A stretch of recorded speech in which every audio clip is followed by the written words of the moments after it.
fact, and I didn't go out there with the intention I'm going to roll it just because it's going to be fun to roll the airplane. I was coming back in, and I think I was at about Mach 4. Our checkout flight was you light the engine and go to half throttle and leave it at half throttle and feel it out. That was the idea. You got a dollar ride. You get to go up and just feel the airplane out, see. You get used to how it responds to pitch input, to roll input, and how it climbs and maneuverable it is. To let you know when you're coming back to land, how much maneuvering you can do, how rapidly you can do the maneuvering. Let me go back just a second. You didn't have simulators, did you? We did. We did have a simulator that would show energy pretty good. We couldn't show it. We couldn't show a good accurate landing. We had to do those with F-104s, practice with F-104s on the dry leg pits, and those were very good practice for landing the X-15. So But you were on the airplane? yeah, I was mainly on the instruments, altitude and angle of attack to make sure I held those as closely as I could to what we agreed on before flight at the pre-flight briefings. And so I had my head in the cockpit, and Bob Rushworth,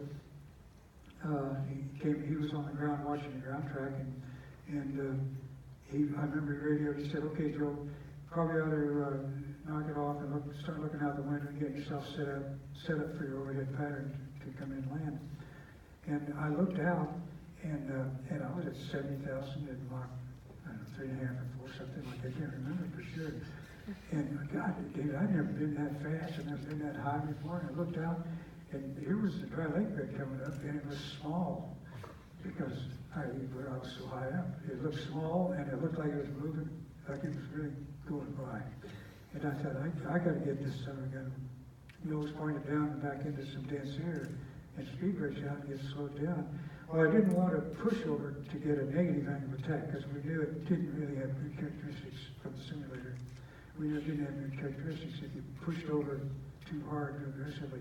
So it was, I had a chance to look and see how it maneuvered, and the whole rig was good. So I just rolled it over and let the nose dish out and come down, which is really a natural. In fact, it's kind of hard sometimes to do a roll without letting the nose dish out unless you're paying attention. So let the nose drop through it and head down, started headed downhill, started getting speed brakes out and get slowed down when I got over the lake bed. I was slow enough I could set up the overhead pattern. So I didn't really think about rolling here, but I just figured I gotta get this summer gun down. I'm gonna end up over the Pacific Ocean. And it worked good. It worked exactly good. Did anybody say anything to you later about it? Well, yeah.